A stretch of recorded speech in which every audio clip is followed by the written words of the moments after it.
ছিল, বিশ্বাস করুন এটাই বাকি ছিল। আর যা বলবো শুরুতে আমি নিজেই বিশ্বাস করতে পারিনি। গোমাংস বিক্রি করছে বন্ধ করে দিবেন। 17 তারিখ পর্যন্ত সময় দিলাম। 17 তারিখের পরে এই দক্ষিণ 24 পরগনায় কোনো গোহত্যা হবে না।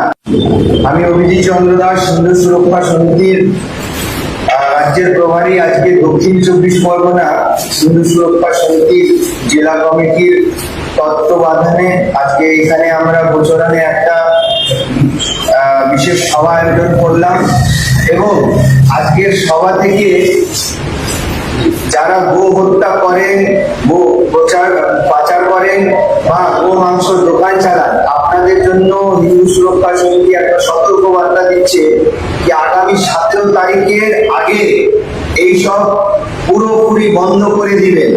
হাত জোর করে অনুরোধ করছি, গৌমাতা আমাদের ধর্মীয় এক পবিত্র পশু। গৌমাতাকে আমরা পুজো করি। আগামী 17 তারিখের আগে আপনারা যেখানেও গো হত্যা করছেন, গো পাচার করছেন, অবৈধ পাচার করছেন বা গো মাংস বিক্রি করছেন, বন্ধ করে দিবেন। 17 তারিখ পর্যন্ত সময় দিলাম।